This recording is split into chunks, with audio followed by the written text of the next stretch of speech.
제 친구가 한국 제품을 샀다가 난리 난 적이 있어요. 안녕하세요. 아르메니아에서 온 윤원아입니다. 아르메니아는 주식으로 빵을 많이 먹는데 빵 종류가 너무 많아요. 근데 거기서도 제일 중요한 게 얇은 라바시라고 빵 같은 게 있어요. 그거 위주로 많이 먹는 것 같아요.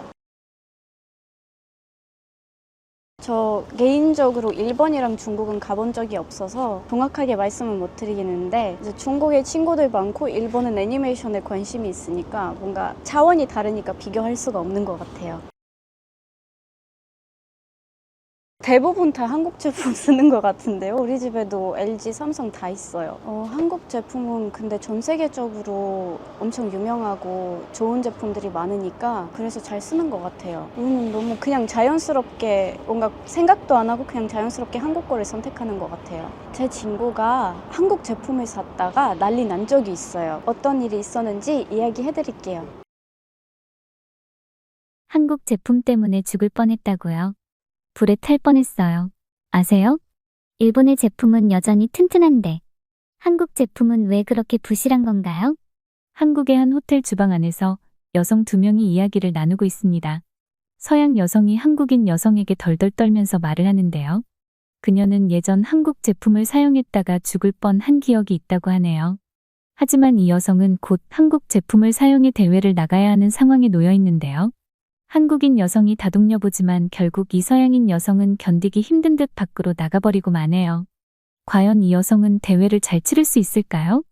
안녕하세요. 저는 아르메니아에서 크지 않은 식당을 운영하며 틈틈이 음식 블로그도 운영하고 있는 아나이트 페트로샨이라고 해요. 원래는 호텔에서 근무를 4년 정도 했었어요.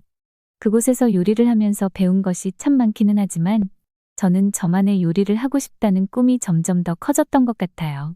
그래서 과감하게 그만두고 지금은 저만의 요리로 식당을 오픈한 지 1년 정도가 되어가네요. 다른 음식들을 관찰하고 저희 음식들의 과정을 글로 기록하는 것을 좋아해서 블로그를 시작했는데 그 글들이 점점 퍼지게 되고 유명해져 제 식당도 많은 사람들이 찾아주는 식당이 되었어요. 역시 뭐든 꾸준히 열심히 하면 결과가 따라오게 되는 것 같아요. 그러던 어느 날, 예레반의 전형적인 가을날 아침이었어요. 저는 커피 잔바닥에 찌꺼기가 남는 걸 좋아하는 아르메니아 커피를 마시고 있었는데 노트북에서 이메일 알림이 울리는 것이 들렸어요. 음식 블로거이자 셰프로서 수많은 초대장과 홍보 이메일을 받고 내서 비슷한 내용이겠지 하고 대충 확인을 하는데 이번엔 좀 달랐어요.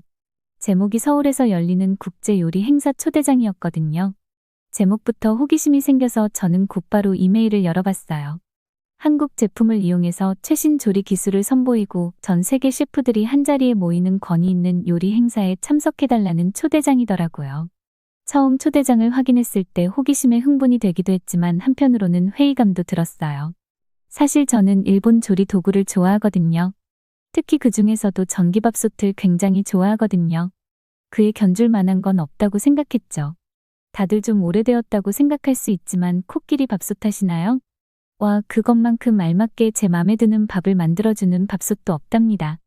정말 완벽하다고요. 하지만 그에 반해 예전에 한국 제품을 써봤는데 실망스러웠던 적이 있었어요. 그 이후로 저는 한국 제품에 대해 편견을 갖게 되었죠. 예전에 저는 한 중고 매장에서 한국의 미니 오븐을 구입한 적이 있었어요. 집에서 간단하게 해먹기 위해서 저렴하게 구입한 적이 있었죠. 중고 제품이기는 했지만 쓰시던 분이 몇 번 사용한 적이 없다는 이야기를 주인에게 들었고 직접 봤을 때 상태도 나쁘지 않았기에 구입한 제품이었어요. 딱히 하자가 보이지 않았었죠. 그렇게 미니 오븐을 구입하고 며칠 뒤 미니 피자를 만들어 보기 위해 열심히 숙성시킨 반죽에 토핑을 올려 오븐에 넣고 타이머를 맞춰둔 뒤 다 구워질 때까지 블로그를 작성하고 있었는데 어디선가 이상한 냄새가 나는 거예요. 냄새를 따라 가보았더니 오븐에 불이 크게 붙어 있는 게 아니겠어요? 세상에 너무 깜짝 놀랐어요. 저는 순간 비명을 지르며 바로 집에 있던 소화기를 꺼내들고 바로 불길을 잡기 시작했어요. 소화기 사용법 숙지를 하지 않았었다면 정말 상상만 해도 끔찍하네요. 다행히 불은 금방 꺼졌지만 이미 피자는 타버렸고 오븐도 사용할 수 없는 상태가 되어 있었죠. 그리고 오븐이 있던 자리는 까맣게 그을려버리고 천장도 그을린 상태가 되어버렸어요. 제가 제일 사랑하는 공간인 주방이 망가져버린 것이었죠. 주방을 항상 조리 전과 후에 항상 먼지 하나 없이 깔끔하게 유지하던 저에게는 너무나도 속상한 일이었어요. 결국 혼자서 그을린 천장만 부분 도배를 했고 그을린 오븐이 있던 자리는 다른 조리도구로 가려놓을 수밖에 없었어요. 아직도 그쪽만 보면 속상해 죽겠어요. 그리고 혹시나 제가 조금만 더 늦었으면 오븐이 폭발했을지도 몰라요. 아니, 제품이 어떻게 이렇게 부실할 수가 있죠. 제가 깜빡 잠들기라도 했다면 어떻게 될 뻔했어요? 집이 다 타버리고 저도 여기 없을 수도 있었다고요. 아직도 그날만 생각하면 끔찍해요. 오븐은 지금도 사용하기가 좀 무서울 정도더라고요. 그리고 그날 이후로 한국 제품은 쳐다도 보기 싫었어요. 좀 유난스럽다고 생각하실 수 있지만 저와 같은 경험을 한번 겪어보신 분이 계신다면 이해가 가실 거예요.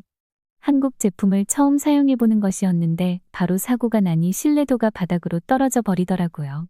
그에 반해 오래 사용한 일본 코끼리 밥솥은 아직도 튼튼했기에 저에게는 일본 제품과 처음 사용부터 문제가 있던 한국 제품은 너무나도 비교가 될 수밖에 없었어요. 하지만 그렇다고 국제 무대에서 아르메니아를 대표할 기회를 놓치는 건 또 싫더라고요. 편견 때문에 시야를 넓히고 새로운 걸 배울 기회를 놓쳐선 안 된다고 생각이 들기도 했고 또 제가 그 한국 미니 오븐 사건 이후 블로그에 바로 한국 제품의 실태라는 주제로 제가 겪은 미니 오븐 사건을 글로 풀어 올린 적이 있었는데 그때의 많은 댓글들도 생각이 났어요. 한국 제품? 한국 제품은 TV나 스마트폰 정도 아니던가? 조리도구는 사지 말아야겠네. 역시 아직은 부실하구나 한국. 이러한 한국 제품에 대한 우려의 목소리가 있는가 하면 한국 제품 중에는 좋은 것들도 많아요. 에어프라이기나 고기 연기를 빨아들이는 고기 불판 등은 진짜 최고예요. 아마 중고로 사서 그럴 가능성이 크지 않을까 싶네요. 그래도 무사하셔서 다행이에요. 아나이트님. 이런 한국 제품을 오히려 옹호하는 글들도 있었죠. 하지만 그중 가장 기억에 남는 댓글은 혹시 한국 밥솥 써보셨나요, 아나이트님? 진짜 꼭 써보세요. 그건 제가 보증해요. 몇 년째 쓰고 있는지 모르겠다니까요. 라는 댓글이었어요. 일본 밥솥을 써보고 저런 말을 하는 걸까요? 물론 제가 한국 제품을 써본 적은 없지만 많은 사람들이 너무 안전불감증에 걸린 듯한 기분이 들었었어요. 저는 위험성을 직접 겪었으니까 더 잘 알 거 아니에요? 그래서 이번 대회를 통해 저 또한 한국 제품을 직접 다시 경험해보고 제대로 글을 써야겠다는 생각이 들더라고요. 사람들 말이 맞을지 제가 맞을지 한번 증명해 보여야겠다는 생각이 들었죠. 또 아직 한국 제품을 쓰는 것이 두려운 제 머릿속에서 많은 사람들이 참여하는 요리대회니까 그때 같은 사고가 일어나더라도 대처가 빠르지 않을까? 한국 제품을 꼭 전기를 사용하는 제품을 쓰지 않아도 되지 않을까? 라는 생각들이 스쳐 지나가기도 했고요. 결국 저는 오랜 시간 고민을 하다가 깊은 숨을 내쉬며 약간 주저하다가 이메일에 답장을 보내 초대를 수락했죠. 그렇게 일주일 후 저는 서울행 비행기에 몸을 실었어요. 인천국제공항으로 내려가면서 창밖으로 펼쳐진 거대한 도시를 내려다봤죠. 서울은 높이 솟은 고층 빌딩들과 오래된 전통 건축물들이 공존하는 옛것과 새것이 조화롭게 어우러진 도시였어요. 그 모습을 보니 앞으로 다가올 일들에 대해 두렵기도 하고 기대되는 마음이 들기도 하더라고요. 공항에 내리자 민지라는 젊고 열정적인 한국인 셰프가 저를 맞이해 주었어요. 제가 머무는 동안 제 안내를 맡았다고 하더군요. 민지 씨는 밝은 에너지와 한국 음식과 기술에 대한 진정한 열정을 가지고 있었어요. 낯가리는 성격을 가지고 있는 저는 솔직히 처음엔 좀 꺼려졌지만 민지 씨의 지속되는 따뜻한 환영과 진심에 점점 마음이 놓이기는 하더라고요. 한국에서의 저희의 첫 번째 방문지는 전통시장이었어요. 바쁘게 돌아다니는 좌판들 사이를 걸으며 저는 한국 농산물의 신선함과 다양함에 놀랐죠.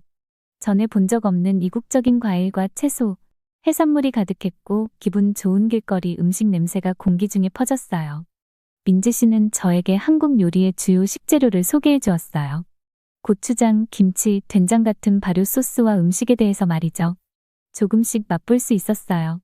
각각 한국의 풍부한 음식 문화를 엿볼 수 있는 독특한 맛이 있었어요. 깊은 맛들이 나더라고요. 굉장히 인상적인 맛이었죠. 그렇게 음식과 재료 투어를 끝내고 다음 투어의 하이라이트는 주방 가정 코너였어요. 민지 씨는 다양한 한국 전기밥솥을 선보이는 가판대로 저를 안내했죠. 사실 처음에는 저번 일의 트라우마로 가전 제품 코너에 발을 들이는 것이 조금 무섭더라고요. 여기는 저희 생명을 위협했던 전기 가전 제품들이 가득했으니까요. 하지만 민지 씨의 안내에 따라 우선 눈을 딱 감고 들어가 보기로 마음을 먹고 심호흡을 하고 따라 들어갔어요. 저는 직접 경험해보고 글을 쓰기로 마음을 먹은 상태였고, 어쨌든 대회에 도움이 되는 제품이 있을 수도 있으니까요. 앞서서 길을 안내하던 민지 씨는 갑자기 멈춰서더니 쿠쿠 전기밥솥을 자랑스럽게 가리키며 그 특징을 설명해 주었어요. 어떤 메뉴를 하실지 모르지만 저는 대회에 사용할 제품으로는 이 제품을 꼭 추천드리고 싶어요. 민지 씨는 그 쿠쿠 밥솥이 완벽한 밥을 짓는 것은 물론 빵도 굽고 고기도 쪄내고 심지어는 요거트까지 만들 수 있다고 하더라고요. 처음에는 회의적이었어요. 밥솥은 밥을 하는 기기이지 다른 음식을 위해 만들어진 제품은 아니잖아요? 그리고 지금 이 밥솥은 미국이랑 중국 등 여러 나라에서 엄청난 인기를 끌고 있답니다. 심지어 중국에서는 이 쿠쿠 밥솥 매출이 7.61%나 더 올랐어요.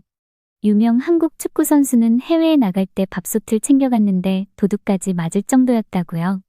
사실 저 사실들은 처음 듣는 말이라 조금 놀랍긴 했어요.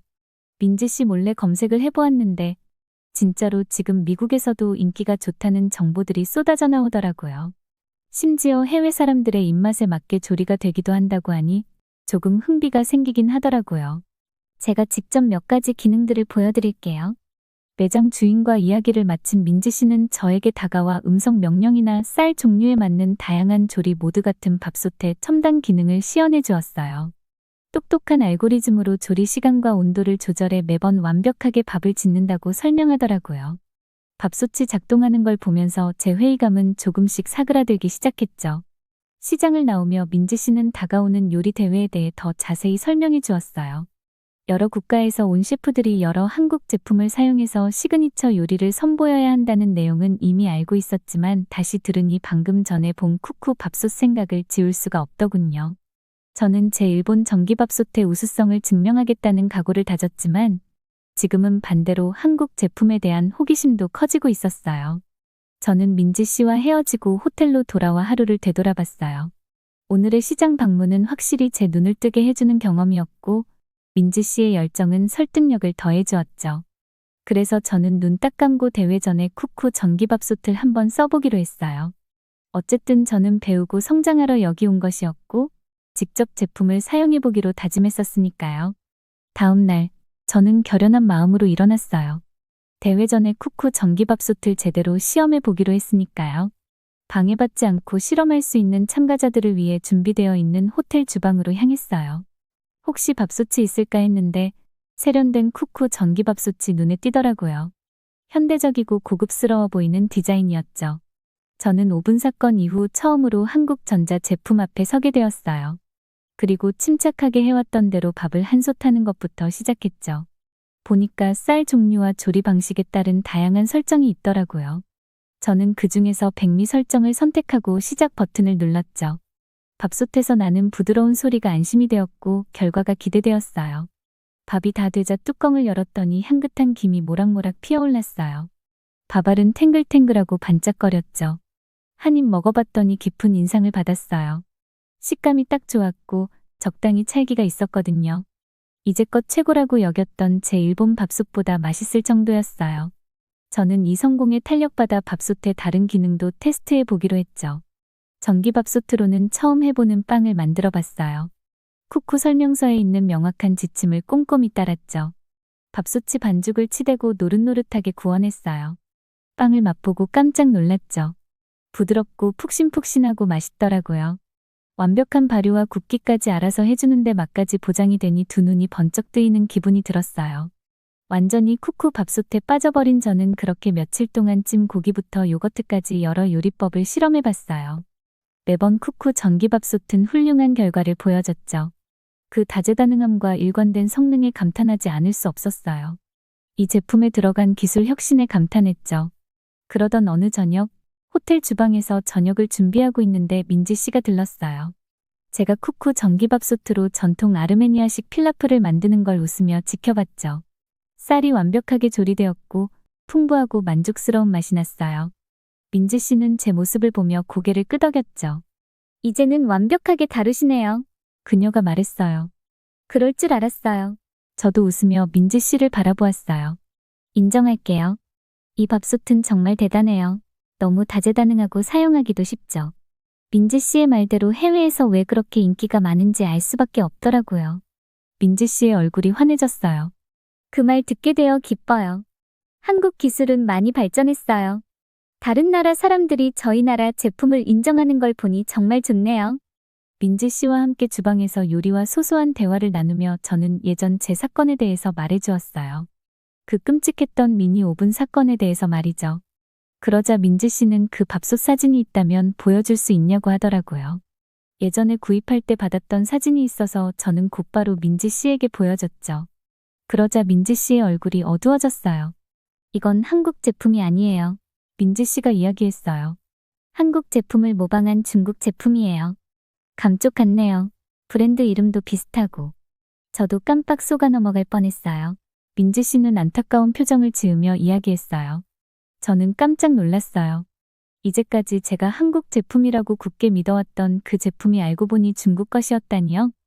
민지 씨는 저를 보며 똑같이 생긴 한국 제품 사진을 보여주었어요. 이게 진짜 저희 한국 제품이에요. 똑같이 생겼죠? 모방 제품으로 사고가 일어났다니 여러모로 마음이 좋지가 않네요. 많이 무서우셨겠어요. 저는 민지 씨의 사진을 보고 한 번 더 놀라게 되었어요. 제가 사용했던 제품이랑 너무나도 똑같이 생겼더라고요. 중고 매장에서 분명 주인이 한국 제품이라고 했었는데 생각해보니 그 주인분이 동양인이었어요. 중국 사람이었을 가능성이 없지 않았죠. 순간 죄책감이 밀려왔어요. 물론 모르고 그런 것이기는 하지만 저는 그 사건 이후로 한국 제품을 비하하는 글을 올렸었으니까요. 부끄러움이 밀려오더라고요. 하지만 이제라도 한국 제품이 아니라는 것을 알았으니 다행이라고 생각해요. 저희 제품은 안전해요. 제가 보장드릴게요. 그러니 두려워 마시고 이번 대회에 좋은 성과 내시길 기도할게요. 아나이트님. 저의 가라앉는 듯한 분위기를 캐치한 듯 민지 씨는 특유의 밝은 에너지로 저를 격려해 주었어요. 그녀의 말에 저는 다시 힘을 얻을 수 있었죠. 이번에 쿠쿠밥솥을 사용해 대회에서 우승을 하고 다시 한번 제대로 된 글을 올려 실수를 만회해야겠다는 목표가 생겼어요. 열심히 더 임해야겠다고 생각했죠. 저는 민지 씨와의 대화 이후 더 편한 마음으로 쿠쿠 전기밥솥을 이용해 메뉴 실험을 계속하면서 점점 더 그 성능에 매료되었어요. 처음에 편견은 사라지고 진심으로 감탄하게 되었죠. 민지 씨를 비롯한 많은 사람들이 한국 조리 기술에 열광하는 이유를 확실하게 알게 되었죠. 밤을 지새우며 연구한 날들이 지나고 드디어 요리 대회 당일이 드디어 왔어요. 현장은 에너지와 열기로 북적거렸죠. 전 세계에서 온 셰프들이 한국 제품을 이용해 요리 실력을 뽐내려고 준비하고 있었어요. 저 또한 그 사이에서 재료를 준비하고 장비를 세팅하면서 긴장감과 결의가 교차하는 것을 느꼈어요. 저는 이번에 전통적인 아르메니아식 필라프와 한국식 퓨전 요리를 선보일 계획이었어요. 두 나라의 음식 문화 중 최고만 골라 조합한 음식을 내놓을 예정이었죠. 당연히 제품은 한국 쿠쿠 밥솥으로 선택했죠. 대회가 시작되자 대회장 안은 팬을 달구는 소리, 칼질 소리, 웅성거리는 대화 소리로 가득 찼어요. 저는 요리에만 집중했죠. 각 요소가 완벽하게 준비되도록 재료를 정성스레 재고 섞었어요. 향신료와 허브 냄새가 공기를 가득 메워 유혹적인 향기의 교향곡을 만들어냈죠. 저는 쿠쿠 밥솥을 사용해 아르메니아식 필라프부터 시작했어요. 고급 기능과 직관적인 조작법으로 쿠쿠 전기밥솥은 과정을 매끄럽고 효율적으로 만들어졌어요. 쌀알은 고슬고슬하면서도 부드러웠죠. 조리를 하면서 또 한 번 쿠쿠 밥솥의 일관된 품질에 감탄하게 되었어요. 다음은 쿠쿠 밥솥으로 한국식 토핑을 얹은 맛있는 밥을 만들어 퓨전 요리를 선보였죠. 밥솥의 다재다능함 덕분에 다양한 기술과 맛을 실험해 볼 수 있었고 요리의 창의성을 극대화할 수 있었어요. 디저트로는 아르메니아식 빵을 밥솥을 이용해 한국의 마늘을 이용한 소스를 발라 완성해냈어요. 저는 밥솥을 이용해 실수 없이 모든 메뉴를 제 시간에 내놓을 수 있었죠. 정해진 시간이 끝나고 심사위원들이 관심 어린 시선으로 각 요리를 맛보며 평가했어요. 제 차례가 되었을 때 저는 숨을 죽이고 조용히 반응을 기다렸죠. 아르메니아식 필라프를 맛본 심사위원들은 고개를 끄덕이며 호평했어요. 하지만 진짜 심사위원들의 눈길을 사로잡은 건 제 퓨전 요리였어요.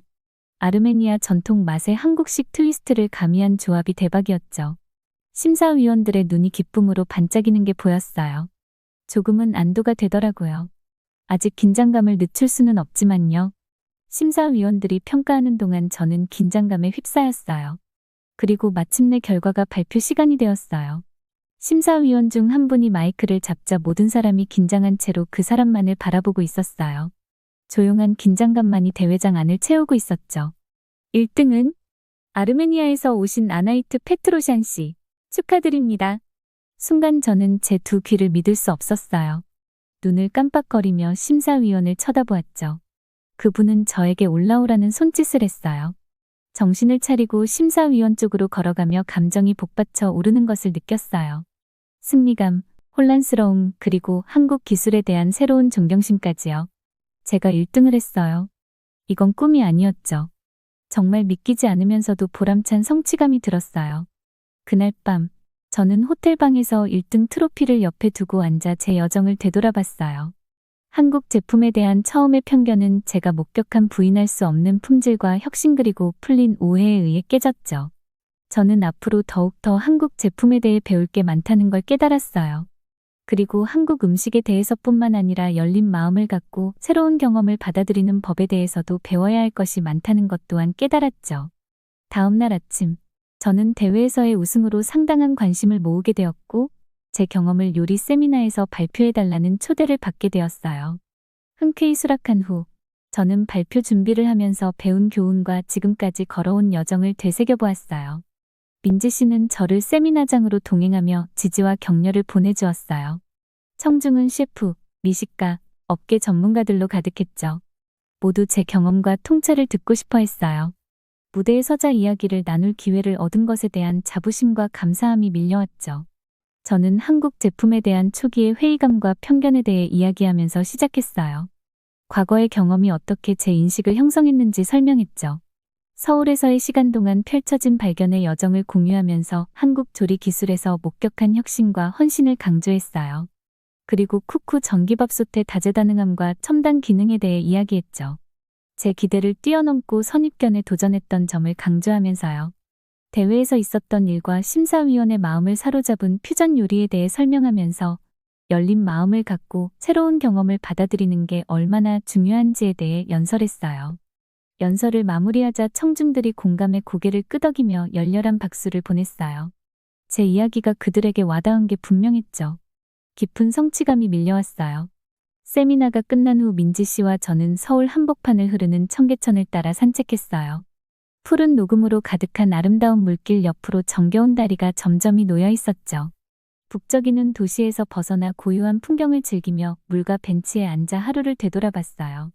민지 씨는 한국 전기밥솥이 어떻게 사람들의 밥 짓는 방식을 혁신했는지, 전통적인 맛과 식감은 유지하면서 더 쉽고 편리하게 만들기 위해 얼마나 많은 시간을 들였는지에 대해 설명했죠. 이런 제품을 만들어내는데 쏟아 부은 혁신과 헌신에 저는 점점 더 흥미를 느꼈어요. 해가 지기 시작할 무렵, 우리는 도시 전망이 펼쳐지는 옥상 레스토랑으로 향했어요. 황금빛으로 반짝이는 스카이라인을 배경으로 한 풍경은 숨이 멎을 정도로 아름다웠죠.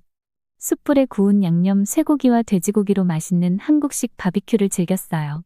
그을린 듯한 풍부한 맛과 반찬의 다양성이 식사의 깊이와 복합적인 맛을 더해줬죠. 그날 밤 침대에 누워 만족감과 감사함을 느꼈어요.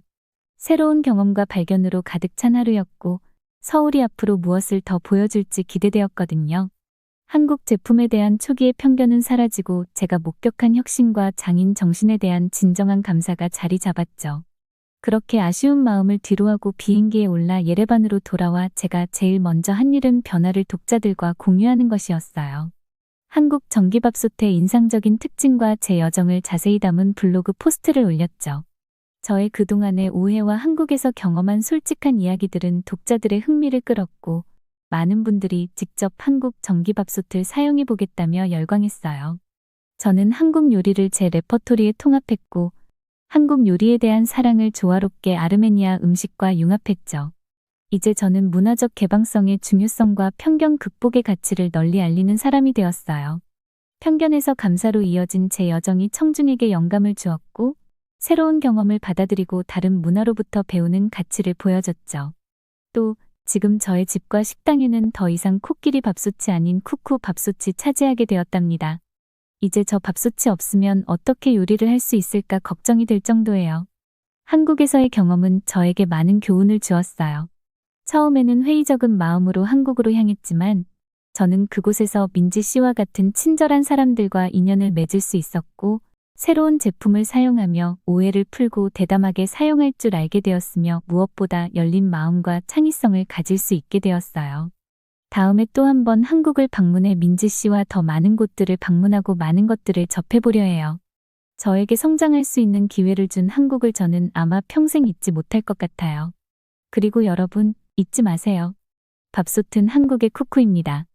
저를 믿고 꼭 한번 써보세요. 여러분 모두 쿠쿠하세요. 쿠쿠. 안녕하세요. 오늘 제가 들려드릴 이야기는 바로 저의 학창 시절 이야기인데요.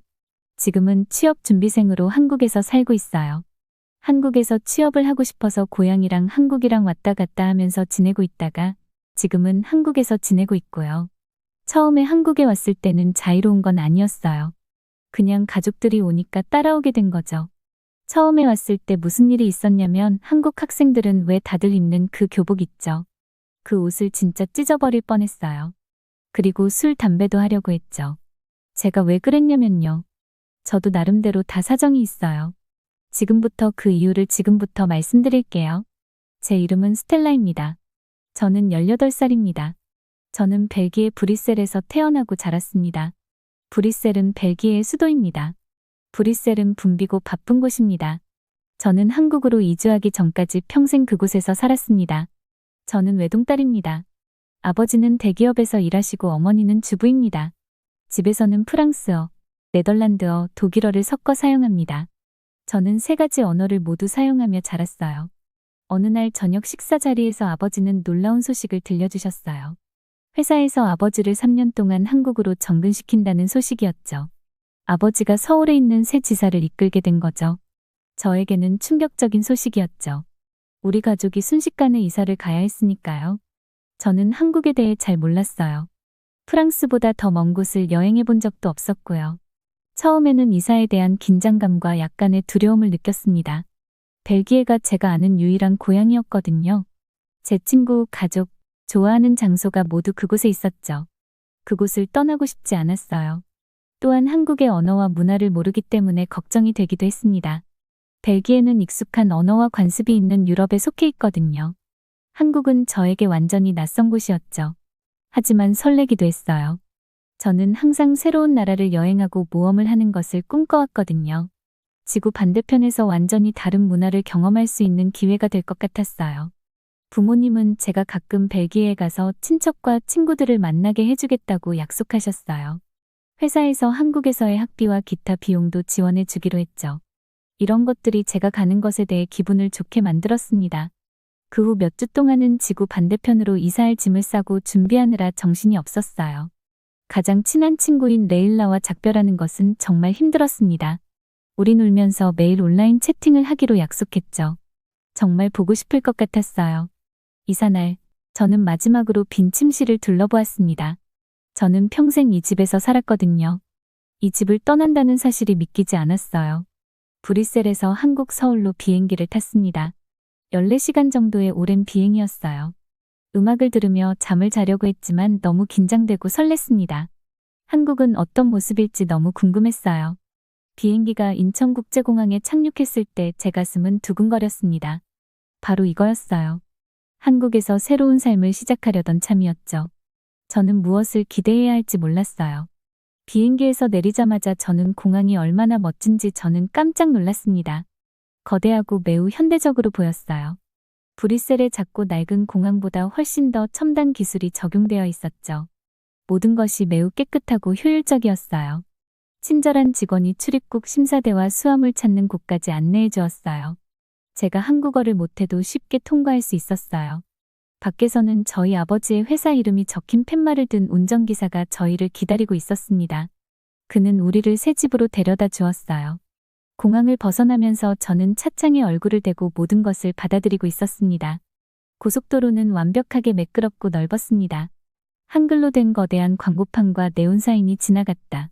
세련되어 보이는 거대한 건물들이 빠르게 지나갔습니다. 공항 주변만 봐도 너무 크고 현대적으로 보였어요.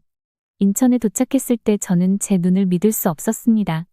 마치 공상과학 영화에서나 나올 법한 풍경이었어요. 반짝이는 거대한 고층 빌딩들이 거리를 가득 메우고 있었습니다. 사람들은 인도를 따라 빠르게 걸었고 차들은 빠르게 지나갔습니다. 모든 것이 완벽하게 깨끗하고 질서정연하며 첨단 기술처럼 보였습니다. 브뤼셀의 건물들은 낡았고 자갈길은 좁고 구불구불했습니다. 인천은 정말 이전에 보았던 것과는 달랐습니다. 저희는 새 아파트 건물에 차를 세웠습니다. 햇빛이 반사되는 투명한 창문이 있는 높은 타워형 건물이었습니다. 내부 로비는 세련되고 미니멀했습니다. 엘리베이터는 순식간에 우리를 35층까지 올려주었습니다. 아파트 문이 열리자 아름다운 침실 3개짜리 숙소가 나타났습니다. 반짝이는 나무 바닥과 깨끗한 흰색 벽, 최신식 모던 가구로 꾸며져 있었어요. 커다란 창문으로 자연광이 많이 들어왔어요. 상상했던 것보다 훨씬 좋았어요. 저는 제 방이 될 침실을 차지하기 위해 달려갔어요. 침실은 인천의 멋진 현대식 계획 도시인 송도의 전망을 마주하고 있었습니다. 창밖으로 유리로 된 고층 빌딩과 끝없이 늘어선 아파트 타워가 보였습니다. 마치 다른 행성에 지어진 것 같았어요. 며칠이 지나면서 저희는 새 아파트에 정착했습니다. 저는 동네를 둘러보고 식당을 찾아다녔습니다. 모든 것이 낯설었지만 신기했습니다. 저는 한국의 새로운 집에 적응하기 시작했어요. 일주일 만에 저는 제 휴대폰 번호와 와이파이 인터넷을 설정했습니다. 브뤼셀에 있는 절친한 친구 레일라와 영상 통화를 했어요. 제가 멀리 떨어져 있는 게 슬펐지만 한국에 대한 이야기를 듣고 싶어 했어요. 1시간 넘게 이야기를 나누고 매일 통화하기로 약속했습니다. 레일라와 이야기를 나누다 보니 고향이 조금은 그리워졌어요.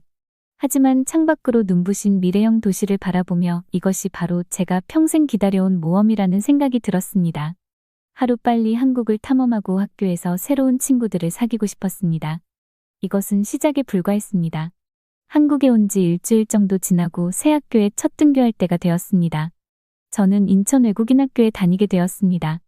이 학교는 대부분의 수업이 영어로 진행되는 학교입니다. 그날 아침 새 교복을 입고 준비하면서 저는 긴장이 되었습니다. 교복은 검은색 주름치마, 흰색 칼라 셔츠, 빨간색 조끼였습니다. 조끼 앞면에는 학교 문장이 수놓아져 있었어요. 영화 속 기숙학교에 가는 것 같았어요. 벨기에 학교에서는 교복을 입지 않아도 되었어요. 익숙해지는데 시간이 좀 걸렸죠. 그날 아버지가 저를 학교에 데려다 주셨어요. 아버지는 저를 안아주시며 행운을 빌어주셨어요. 저는 심호흡을 하고 커다란 정문으로 들어섰습니다. 저는 들어가자마자 혼란스러웠어요. 복도는 수업에 서두르는 학생들로 가득 차 있었어요. 모두들 서로 다른 언어로 큰 소리로 떠들고 있었습니다. 완전 아수라장이었죠. 저는 손에 들고 있던 시간표를 내려다보았습니다. 제 첫 수업은 국어 수업이었어요. 하지만 저는 이 거대한 학교에서 어디로 가야 할지 전혀 몰랐어요.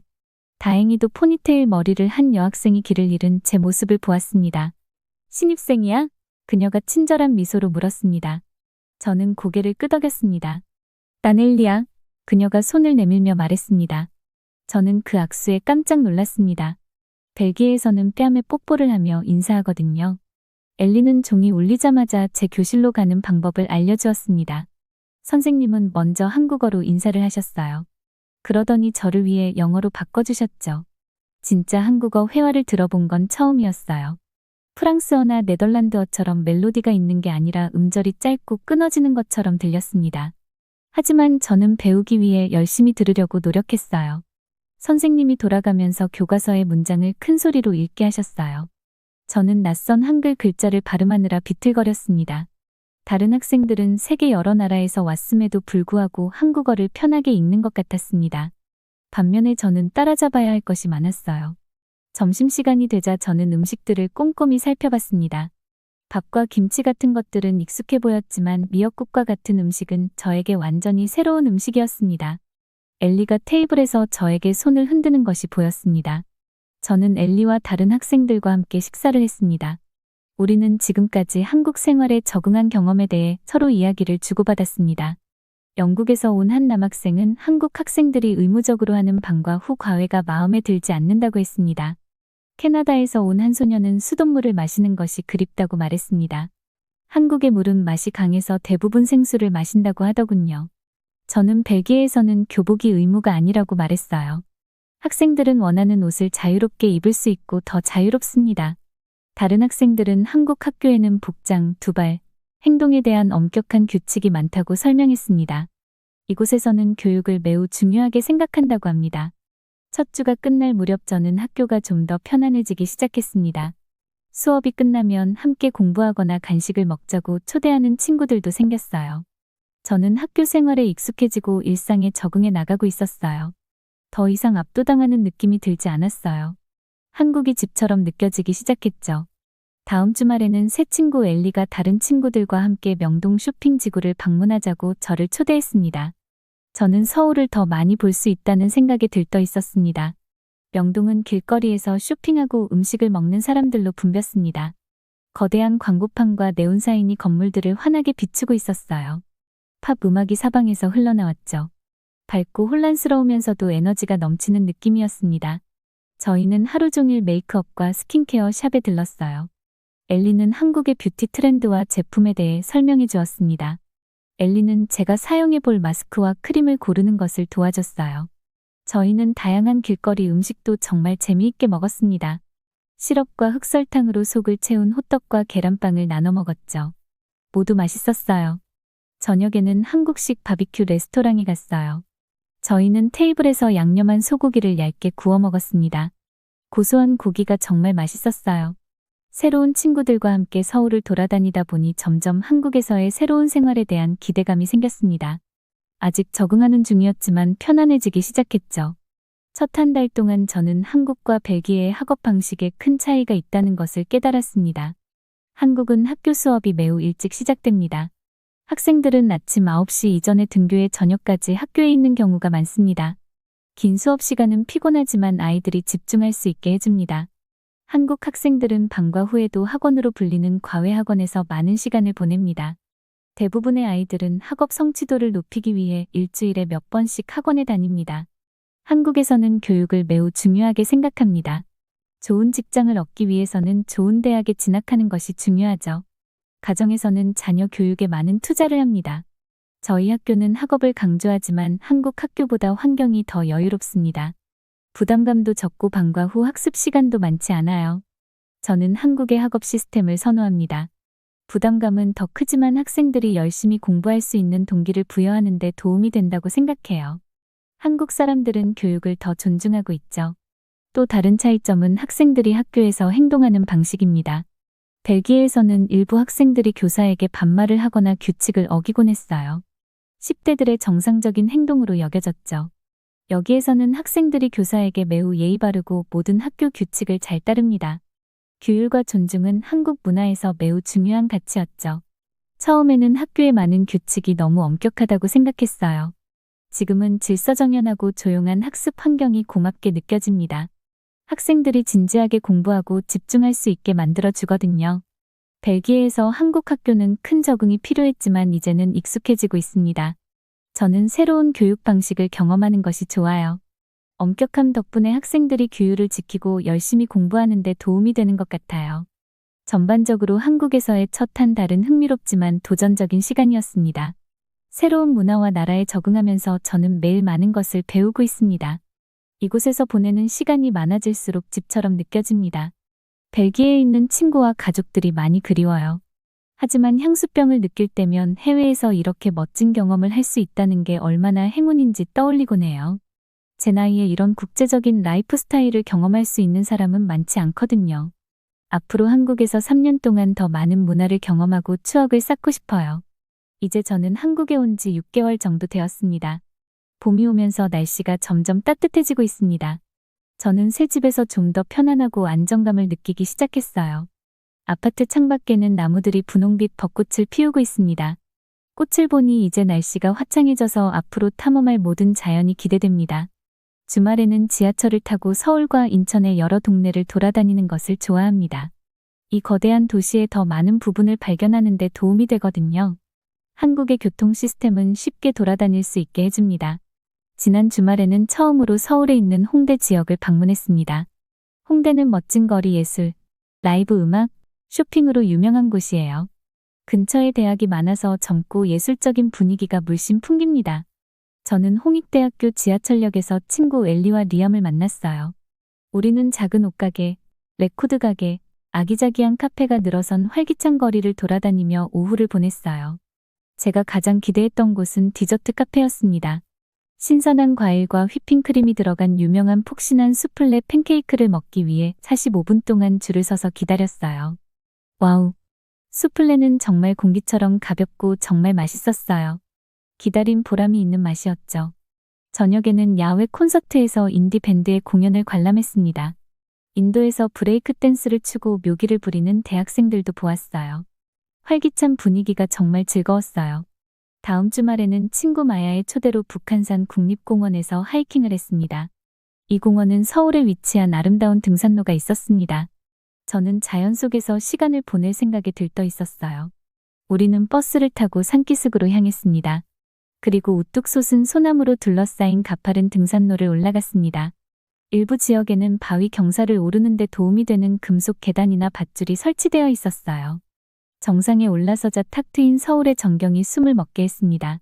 도시는 사방으로 수평선까지 끝없이 뻗어 있는 것처럼 보였습니다. 저 멀리 인천의 고층 빌딩도 보였죠. 내려오는 길에 저희는 등산로 옆에 있는 작은 포장마차에 들렀습니다. 배가 정말 고팠거든요. 저희는 매콤달콤한 소스에 튀긴 감자튀김을 먹었습니다. 따뜻한 간식 덕분에 남은 하이킹의 활력을 얻었습니다. 한국의 아름다운 자연과 활기찬 도시 문화를 경험하는 것은 제가 해외 생활에서 가장 좋아하는 부분입니다. 언젠가 벨기에로 돌아가면 이런 모험과 주말 탐험이 그리울 것 같아요. 최근에는 학교에서 한국의 전통 예술에 대해 배우고 있습니다. 다음 주에는 서울에 있는 국립중앙박물관에 현장학습을 가기로 했어요. 정말 기대가 됩니다. 국립박물관에는 4,000점이 넘는 역사적 유물과 예술품이 전시되어 있어요. 한국의 오랜 왕조 역사와 문화에 대해 더 많이 배우고 싶어요. 아직 모르는 게 너무 많아요. 현장학습 당일에는 박물관 도슨트의 안내를 받으며 갤러리를 둘러봤어요. 나무와 금속에 새겨진 고대 문자를 보았어요. 아주 오래전에 사람들이 이렇게 세밀한 문자를 수작업으로 만들었다는 사실이 놀라웠어요. 제가 가장 좋아하는 전시는 1392년부터 1897년까지 조선시대에 만들어진 그림과 족자를 전시한 곳이었습니다. 섬세한 수묵화로 꽃과 나무, 유려한 도포를 입은 선비들이 그려져 있었어요. 미니품 전시에서는 화려하게 칠해진 가구, 직조된 비단, 조각된 탈과 조각상을 볼 수 있었어요. 색채와 디자인에서 한국 장인들의 창의성과 숙련도를 엿볼 수 있었습니다. 사진도 역사적으로 한국에서 인기 있는 예술 형식이었다는 것을 알았습니다. 20세기 초의 우아한 초상화에는 한복을 입은 남성과 여성이 등장합니다. 그들의 단정하고 우아한 자태가 인상적이었습니다. 박물관 유물을 통해 한국의 과거에 대해 더 많이 배우면서 문화에 대해 더 깊이 이해할 수 있었습니다. 학교에서 역사와 예술을 탐구할 수 있는 기회를 제공해 주셔서 감사하게 생각합니다. 이제 곧 한국의 공휴일인 어린이날이 다가옵니다. 이를 기념하기 위해 학교는 쉬고 아이들과 함께 온 가족들은 재미있는 활동을 합니다. 떡이라는 전통 떡도 먹어요. 제 친구 은하가 어린이날 연휴에 저를 초대했어요. 은하의 집에 도착하니 은하의 어머니가 우리를 위해 음식과 놀이를 준비해 놓으셨어요. 우리는 달콤한 깨소가 들어간 쫄깃한 송편을 간식으로 먹으면서 종이접기를 동물 모양으로 접었습니다. 그리고 나무 막대기로 윷놀이를 했어요. 마지막에는 은하 어머니께서 어린이날을 축하하기 위해 미술용품과 사탕, 스티커가 담긴 선물 가방을 선물로 주셨어요. 한국의 가족 전통에 대해 배울 수 있어서 정말 즐거웠습니다. 지금까지 한국에서의 시간은 정말 놀라웠어요. 멋진 친구들을 사귀고 새로운 곳을 많이 탐험하고 독특한 문화 전통을 경험했습니다. 가족과 고향에서 멀리 떨어져 있는 것이 항상 쉬운 일은 아닙니다. 하지만 이러한 도전은 제가 배우고 성장하는 데 도움이 됩니다. 언젠가는 벨기에에 대한 향수를 느낄 때가 있을 거예요. 그럴 때마다 저는 이렇게 흥미로운 나라에서 외국에서 살게 된 것이 얼마나 행운인지 되새기려고 노력합니다. 모든 18세 청소년에게 이런 기회가 주어지는 것은 아니니까요. 세상에 제가 한국에 온 지 벌써 1년이 되었다는 사실이 믿기지 않습니다. 시간이 정말 빨리 지나갔네요.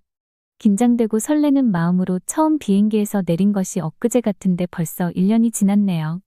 1년이 지난 지금, 한국에 처음 온 이후 제가 얼마나 많은 것을 배우고 성장했는지 돌아볼 수 있습니다. 지금까지는 정말 놀라운 여정이었습니다. 처음의 문화적 충격은 이제 거의 사라졌어요.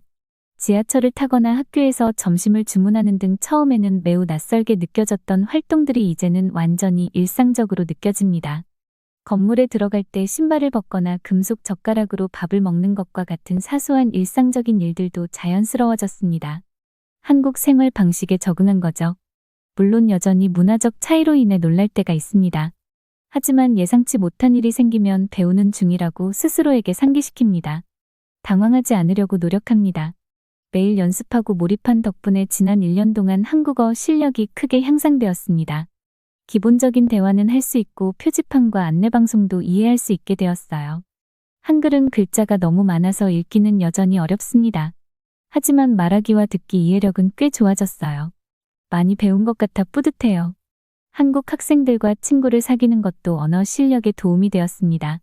그들은 제 발음을 정중하게 교정해주고 유용한 새로운 단어와 구문을 가르쳐주죠. 지난주에는 제 친구 혜진이가 아메리카노와 카페라떼 같은 커피숍 음료에 대한 단어를 가르쳐줬어요. 이제는 도움 없이도 주문할 수 있게 되었어요. 한국 친구들과 시간을 보내면서 문화, 전통, 가치관에 대해서도 많은 것을 배웠습니다. 혼자서는 절대 알 수 없는 것들을 배웠어요. 예를 들어, 제 친구 지수는 한국 사회에서 가족 서열과 출생 순서가 얼마나 중요한지 알려줬어요. 지수는 언니, 오빠들에게 정중하게 말을 하고 결정을 내릴 수 있도록 해야 한다고요. 지수처럼 막내인 아이들은 연장자를 존중하고 따르는 것이 당연합니다. 어른들은 그 대가로 어린 자녀들에게 지혜와 도움을 주죠. 가족의 역할이 잘 정의되어 있습니다. 또한 한국 친구들이 외출할 때 가장 나이가 많은 친구가 비용을 지불하는 것이 암묵적 관습이라는 것도 알게 되었습니다. 저는 이런 관습을 알고는 있었지만 그 이유를 설명해주기 전까지는 이해하지는 못했어요. 한국 친구들에게 한국 에티켓과 문화에 대해 배운 덕분에 저는 불필요한 오해들을 피할 수 있었습니다. 자기 나라에 대해 아낌없이 가르쳐주는 친구들에게 감사하고 있습니다. 물론 저와 함께 학교를 다니는 훌륭한 외국인 친구들도 있습니다. 우리는 전 세계 여러 나라에서 왔지만 새로운 문화에 적응하는 경험을 공유하고 있었죠. 주말에는 함께 서울을 탐험하고 쇼핑도 하고 다양한 문화권의 맛있는 음식을 맛보기도 합니다. 향수병에 대해 이야기하고 문화적 혼란에 대해 웃을 수도 있습니다. 이곳에서 국제사회의 일원이 되어 벨기에인으로서의 정체성을 유지하기도 합니다. 우리는 모국의 요리를 만들고 좋아하는 TV 프로그램과 음악 등 어린 시절의 추억에 대해 이야기합니다. 지난달에는 한국 이주 1주년을 기념하기 위해 외국인 친구들이 벨기에를 테마로 한 특별한 파티를 기획했습니다. 제가 가장 좋아하는 벨기에 음식인 물프리트 만들었어요. 정말 즐거운 시간을 보냈어요. 내일은 브뤼셀에 살고 있는 절친한 친구 레일라와 화상 채팅을 할 계획이에요. 그녀는 통화할 때마다 제 한국 생활에 대한 소식을 묻습니다. 한국에서의 학교 생활이 벨기에와 얼마나 다른지 이야기해 줄 거예요. 한국에서 보내는 시간이 많아질수록 저는 제 자신을 글로벌 시민이라고 생각하게 됩니다. 삶과 교육의 정답은 없다는 것을 배우고 있습니다. 서양식 교육과 한국식 교육 모두 장점이 있죠. 새로운 관점을 접하면서 제 세계관이 넓어졌어요. 제가 모르는 것이 얼마나 많은지, 아직 배우지 못한 것이 얼마나 많은지 깨달았습니다. 물론 외국 생활에서 여전히 어려운 점들이 존재지만 스트레스를 받거나 좌절감을 느낄 때는 더 강해질 수 있는 기회로 삼으려고 노력합니다. 힘든 순간은 지혜로 이어질 수 있으니까요. 한국에 오면서 저는 독립심이 생겼고 익숙한 것들에게서 벗어나게 되었어요. 1년 전보다 저는 훨씬 더 능력 있고 자신감이 생겼어요. 제가 얼마나 멀리 왔는지 자랑스럽습니다. 결국 3년이 지나면 저희 가족의 한국 생활도 끝날 거라는 걸 알아요. 그때는 벨기에로 돌아가게 될 것입니다. 언젠가 한국을 떠난다고 생각하니 벌써부터 슬퍼요. 벌써 집처럼 느껴지거든요. 하지만 돌아가게 되더라도 저는 이곳에서 배운 모든 것을 영원히 간직할 것입니다. 이 경험이 저를 가장 좋은 방향으로 만들어줄 거라고 믿습니다. 그 점에 대해 항상 감사할 것입니다. 이제 한국에서의 2년차 생활이 어떤 모습일지 벌써부터 기대가 됩니다. 모두들 저희 남은 시간을 응원해주세요. 위에 다른 따뜻한 사연들도 있으니 꼭 시청해주세요. 구독과 좋아요 부탁드릴게요. 끝까지 시청해주셔서 감사합니다. 그럼 내일 또 만나요.